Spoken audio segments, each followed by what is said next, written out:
CGI बनने वाले जज ने धनखड़ को धो दिया है। जी हां, अपने ही बिछाए जाल में फंसते नजर आ रहे हैं मोदी और शाह। संजीव खन्ना के सपोर्ट में पूरा का पूरा सुप्रीम कोर्ट नजर आ रहा है। सीजीआई खन्ना के अपमान का बदला अब सीजीआई बनने वाले जज जस्टिस बी.आर. गवई ने ले लिया है। पूरा मामला विस्तार से आपको बतलाऊंगी, तो आखिर तक वीडियो में बने रहे। नमस्कार, मैं हूं आपके साथ अदिति और आप 4 PM देख रहे हैं। जिस जाल में भाजपा वाले सीजीआई खन्ना को फंसाने की कोशिश में लगे हुए हैं, उसी जाल में अब वो खुद फंस चुके हैं। तमिलनाडु मामले में राष्ट्रपति को कैसे सुप्रीम कोर्ट आदेश दे सकता है, इस मामले में सुप्रीम कोर्ट को उपराष्ट्रपति जगदीप धनखड़ ने खूब सुनाया था। और आज भाजपा खुद सुप्रीम कोर्ट पहुंचा है कि बंगाल में राष्ट्रपति शासन लागू कराने के लिए राष्ट्रपति को सुप्रीम कोर्ट आदेश दे। बस फर्क यह है कि इससे फायदा बंगाल में भाजपा को होगा। जिस मुद्दे पर भाजपाई उपराष्ट्रपति गुस्सा गए थे, आज उसी अर्जी को लेकर के भारतीय जनता पार्टी ममता के खिलाफ सुप्रीम कोर्ट पहुंची है। भाजपा की डबल स्टैंडर्ड, दोहरा चरित्र फिर एक बार खुल करके सामने आया है। और इस मौके पर नए सीजीआई बनने वाले जज साहब ने यानी बी.आर. गवई ने सुप्रीम कोर्ट को जिस तरह से ट्रोल किया जा रहा है, उसका बदला ले लिया है। अगला चीफ जस्टिस ऑफ इंडिया बनने वाले जज भी सीजीआई खन्ना के समर्थन में बीजेपी को खरी खोटी सुनाई। खबर देखिए दोस्तों आपके स्क्रीन पर। मुर्शिदाबाद हिंसा, सुप्रीम कोर्ट ने पूछा क्या राष्ट्रपति को आदेश दे, केंद्रीय बलों की तैनाती से इनकार किया, भाजपाई वकील के दावों पर भी सवाल उठाए। बंगाल में वक्फ कानून के खिलाफ प्रोटेस्ट हुआ और इस प्रोटेस्ट के चलते मुर्शिदाबाद में जो हिंसा भड़की, उसमें 3 मौतें भी हुई। ममता सरकार बुरी तरह से घिर गई। ममता सरकार हिंसा रोकने में नाकाम रही। बंगाल चुनाव से पहले भाजपा को मुद्दा मिल गया है। अब वही भारतीय जनता पार्टी, अब आगे देखिएगा भारतीय जनता पार्टी किस अर्जी के साथ सुप्रीम कोर्ट पहुंची है। भारतीय जनता पार्टी अब सुप्रीम कोर्ट के पास गई है कि राष्ट्रपति शासन बंगाल में लगाया जाए, उसके लिए राष्ट्रपति को आदेश दिया जाए। सुप्रीम कोर्ट ने सोमवार को बंगाल में राष्ट्रपति शासन लागू करने और केंद्रीय सुरक्षा बल यानी पैरामिलिट्री फोर्स तैनात करने की याचिका पर कोई भी आदेश जारी करने से इनकार कर दिया। और आदेश जारी करते हुए जिस तरह की टिप्पणी बी.आर. गवई ने की है, उसमें समझ में आ गया कि किस तरीके से उन्होंने बिना नाम लिए जगदीप धनखड़ की खिंचाई करी है। याचिकाकर्ता ने अपील की थी कि वक्फ कानून के विरोध में हुई मुर्शिदाबाद हिंसा के बाद कोर्ट इस पर फैसला ले। इस पर जस्टिस बी.आर. गवई, जो सीजीआई खन्ना के रिटायरमेंट के बाद सीजीआई पद संभालेंगे, बी.आर. गवई ने बड़े ही सरल अंदाज में बिना नाम लिए जगदीप धनखड़ ने सुप्रीम कोर्ट पर जो टिप्पणी की थी तमिलनाडु मामले में कि राज्य सरकार द्वारा भेजे गए बिलों पर 3 महीने तक सुप्रीम कोर्ट जो है, सुप्रीम कोर्ट ने आदेश दिया था कि 3 महीने के भीतर भीतर राष्ट्रपति और राज्यपाल जो होंगे वो फाइलों पर एक फैसला ले ले, या तो हस्ताक्षर करे या तो उसे रिजेक्ट कर दे।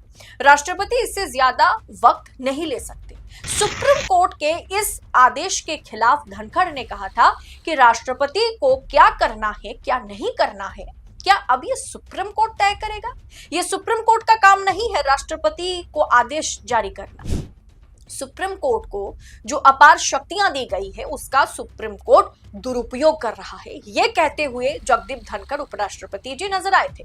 और आज उसका जवाब जस्टिस बी.आर. गवई और जस्टिस ए.जी. मसीह की बेंच ने दिया है।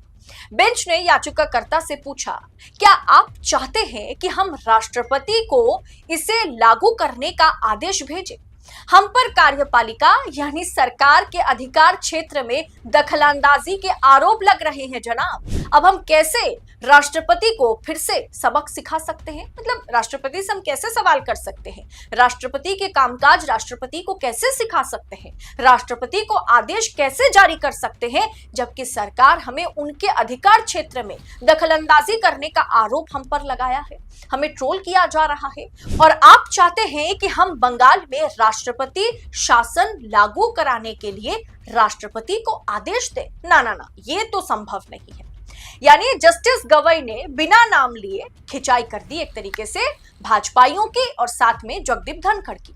Justice B R. गवई अगले महीने CGI chief justice of India बनने वाले हैं 13 मई के बाद। भाजपा सांसद निशिकांत दुबे ने शनिवार को क्या कहा था कि कोर्ट अपनी सीमाओं से बाहर जा रहा है। वहीं उपराष्ट्रपति जगदीप धनखड़ ने क्या कहा था कि अदालतें राष्ट्रपति को आदेश नहीं दे सकते, जज सुपर पार्लियामेंट की तरह काम कर रहे हैं। मुर्शिदाबाद हिंसा पर सुप्रीम कोर्ट ने यह सवाल पूछा कि आप चाहते हैं, मतलब जिस मुद्दे को लेकर के आप हमें ट्रोल कर रहे हैं, आपकी पार्टी हमें ट्रोल कर रही है, अब वही पार्टी चाहती है कि हम सुप्रीम कोर्ट जो है वो राष्ट्रपति को आदेश जारी करे, राष्ट्रपति को आदेश दे, और ये कहते हुए याचिकाओं को उन्होंने खारिज कर दिया। यानी जजों ने पश्चिम बंगाल को लेकर के जो अर्जी दाखिल की गई थी कि यहां राष्ट्रपति शासन लागू करने के लिए राष्ट्रपति से कहा जाए, राष्ट्रपति को सुप्रीम कोर्ट आदेश दे, साथ ही साथ पैरामिलिट्री फोर्स लगाया जाए, तैनात किया जाए, इस मुद्दे को पूरी तरीके से सुप्रीम कोर्ट ने इस अर्जी को, इन याचिकाओं को खारिज कर दी। यानी हाथी के दांत दोस्तों दिखाने के और खाने के और। सुप्रीम कोर्ट के जिस आदेश से भाजपा को नुकसान हो, उसमें कैसे जजेस मतलब राष्ट्रपति को, प्रेसिडेंट को आदेश दे सकता है, और जहां फायदा है वहां सुप्रीम कोर्ट से कहा जा रहा है कि जनाब राष्ट्रपति को आदेश दीजिए ना। अरे वाह रे वाह रे वाह, कितनी अच्छी तरीके से भारतीय जनता पार्टी जो डबल स्टैंडर्ड है उसे इस तरीके से सामने लेकर के आती है। यानी विपक्ष के लिए कुछ और अपने लिए कुछ और। सुप्रीम कोर्ट अगर पक्ष में फैसला सुनाए या उनके हितों के लिए अगर कोई याचिका सुप्रीम कोर्ट पहुंचे तो वो कहेंगे सुप्रीम कोर्ट को जरूरत पड़े तो एकदम राष्ट्रपति की धज्जियां उड़ा देनी चाहिए, और अगर उन्हें लगता है यार ये तो इससे तो भारतीय जनता पार्टी को नुकसान होगा, सरकार को नुकसान होगा, तो वो कहेंगे ऐसे कैसे, सुप्रीम कोर्ट के जज क्या मतलब सुप्रीम गॉड है क्या कि वो कुछ भी कह सकते हैं, राष्ट्रपति को आदेश दे सकते हैं। दरअसल दोस्तों ये पूरा मामला दरअसल ये दर्शाता है कि भारतीय जनता पार्टी या आला कमान या मोदी शाह या राष्ट्रपति उपराष्ट्रपति जगदीप धनखड़, ये तमाम जो भाजपाई हैं, जो नेता हैं, जो प्रधानमंत्री हैं, जो उपराष्ट्रपति हैं, ये सुप्रीम कोर्ट के लिए दरअसल खराब सोच नहीं रखते।